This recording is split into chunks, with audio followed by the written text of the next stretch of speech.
Welcome in, guys, to the GSMC Chip Shot Football Podcast brought to you by the GSMC Sports Network. I'm your host, Manny Maradiege, today, November 18th, almost through completely week 11 here in the NFL. We got one more game to go on tonight's agenda between the Texans and the Dallas Cowboys. We'll preview that later on in the show once we get more information on who's playing and all the inactives and things like that. But we had a big day yesterday in terms of the stipulations, the importance of some of these games that we're going to go over on today's show. Starting off with the Buffalo Bills and the Kansas City Chiefs. A big game for Josh Allen, a big game for the Bills in general, and the entire AFC Conference, so we're going to go over that. The Steelers get another win over the Baltimore Ravens as well, taking sole control of the AFC North Division. We'll talk about that. The Ravens' questionable decisions not to use Derrick Henry, and whether or not, just touching on the Steelers and whether or not they are legit after a win like this. And, of course, Sunday Night Football, we'll talk about that as well between the Chargers and the Cincinnati Bengals. But before we get started, I'd like to remind you guys, if you guys want to be part of the show and want to get involved with any questions, comments, or any opinions you'd like to share, please don't hesitate to do so. We always are very interested in what you guys have to say. Your input is a big part of what makes this show great, and we thrive on your energy and your insights. So if you want to make it absolutely sure that your message stands out and gets featured on the show, there's an easy way to go about that. Just use the Super Chat feature. Just click the $ at the bottom of the chat box to send in your Super Chat. And this way, it guarantees that your message gets on the air. And it's also a fantastic way to support our channel. And we rely on your support to keep bringing you the sports content you love. And again, we appreciate it whenever you guys are able to do that. So again, go ahead and let us know what you're thinking. Hit the Super Chat button and get involved with the show today. But now we can start looking over some of the games that we had on yesterday, and I think the Bills and the Chiefs game definitely had the most riding on it. I would say just from a rivalry, just personal standpoint from the Bills and the Chiefs stand, each side of their respective teams, and also just the entire AFC conference. Because I think one of the biggest points we made in this preview was that the fact that if the Chiefs won this game, there was a lot on, the Chiefs winning versus the Bills winning. And if the Chiefs would have won this game, they would have had head-to-head victories over the Ravens, over the Bills, and there would have been a couple games, ahead of them as well. So this was a monumental win, all in all, from the Buffalo Bills. We got another showdown between Patrick Mahomes and Josh Allen yesterday. Very good performances by those two guys, but it was the Buffalo Bills who came out on top. 30-21 was the final score, and now the Bills win their sixth game in a row to bring them to 9-2, and they're only one game back of Kansas City now, with them having the head-to-head advantage over the Chiefs. So if the Chiefs were to lose one more game, the Bills would go to the number one seed because of that tiebreaker, because of the result of this game, obviously. And on the Chiefs side of things, still, they're 9-1. They just lost their first game, and really it came down to that 26-yard touchdown run right before the 2-minute warning by Josh Allen on fourth down to really give the Bills the breathing room they needed to pretty much write this game off, because there was about 2 minutes left, like I said, and at that point they were up 9 points, so the Chiefs would have had to score twice, and there was just not enough time left after that great run by Josh Allen. And now, speaking about Josh Allen and also Patrick Mahomes, Allen is now 4-4 against Patrick Mahomes, including the playoffs, but Patrick, 3 of those wins for his side have been in the playoffs. So, he's won them more so when they've counted more, but still, this is a big win. This is a big win overall for the Bills because of the fact that they keep the Chiefs within striking distance. And all in all, I think not just for the simple fact of the win, but the Bills played very good in this game. They held the Chiefs to a season low in amount of total yards. They recorded 259 total yards in the game yesterday, in large part because the running game was not really there for Kansas City in this game. The Bills did a very good job of trying to stifle that, and there was no sacks, no pressure on Josh Allen either. So for this defense that has really gone after, opposing quarterbacks, opposing teams, the Bills' offensive line, credit to them as well for doing a great job in protecting their quarterback and letting him, extend plays, run when he needs to, get first downs using his legs as well. All of that was a credit to Josh, obviously, for his talents, but the offensive line did a great job of that. While on the other side, the Chiefs, Patrick Mahomes, was pressured 15 times and he was sacked twice yesterday. So there was a little bit of an advantage there, but you could definitely tell that Patrick throughout the game was a lot more.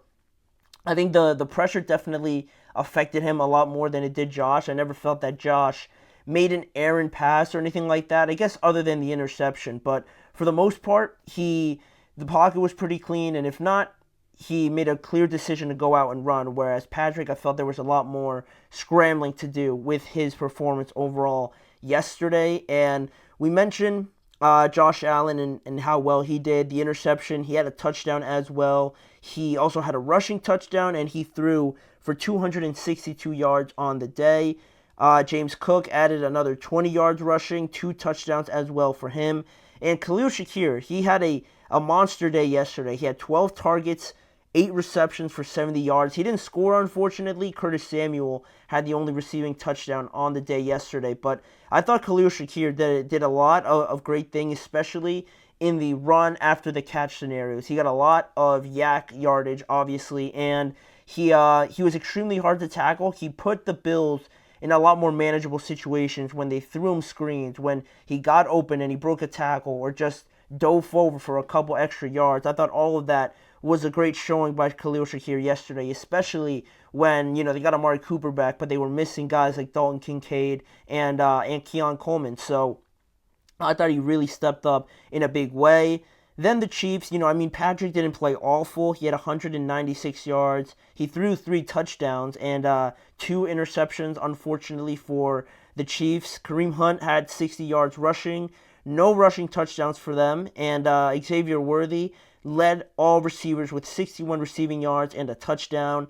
Also, to the Bills' credit, they did a good job of taking away Travis Kelce. Only 2 receptions for 8 yards. So that was a point where, Travis in the past has really been a factor in these games. So for him to not really be too involved, more credit even so to the Buffalo Bills. But the way the game played out, it was a perfect start for Buffalo just because they forced that interception on the first drive by the Chiefs. Then they go down and they score. They missed the extra point, but still they're leading 6-0. And Kansas City, there was a bit of a lull there where the teams punted and there was a couple 3-and-outs, but the Chiefs finally took a 7-6 lead after they scored their first touchdown. But again, the Bills did a great job to respond and answer right back, and the game was 7-13. But before halftime, actually, there was a big moment in this game where I thought it was a sort of circle back moment. If that makes sense, just a moment in the game where you felt that, looking back on it, that this could have a big impact on the outcome of the game. And I thought I saw that before halftime because the Bills threw that interception that we talked about and Kansas City scored. They took advantage of it. They went down, scored a touchdown, and they were leading 14-13, but to the Bills' credit, they scored a field goal and they took that lead into halftime. So at that point, once I saw the interception, I'm thinking like, if they were to lose a game, that play is going to be emphasized a lot because of that, how poor, the interception looked. It seemed like a desperation throw, but luckily for them, they went into halftime with the lead.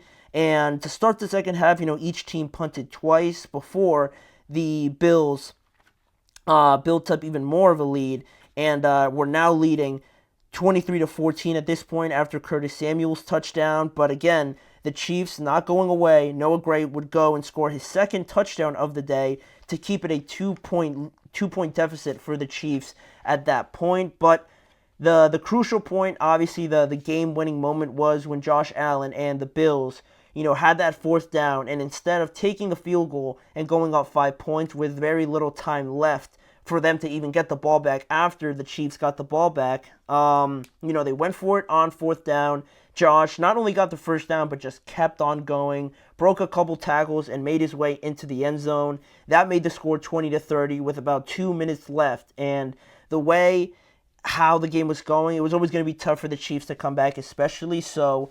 I mean, yeah, it was a big statement win for the Bills at this point to put pressure on Kansas City and, not make the number one seed so, already defined, right? To not just hand it over to Kansas City because they probably weren't going to win 3 games for the last couple of games here. So now, that puts them back into contention. I thought with this win, also for Josh, it puts him back into the contention really for the MVP. And I know that's not something that he's probably focused on, but a game like this, handing the Chiefs their first loss, and also the way Lamar played today, or yesterday, I should say, um, it's a huge deal for him for him to try and win his first MVP here as well. And for the Chiefs side of things, I mean, no one's hitting the panic button or anything like that. If anything, this will give him more of an incentive to get better. But the offensive tackles and the amount of pressure teams get on Patrick is something that I think differs from last year, where last year, the conversation was about the weapons and the drops and everything like that.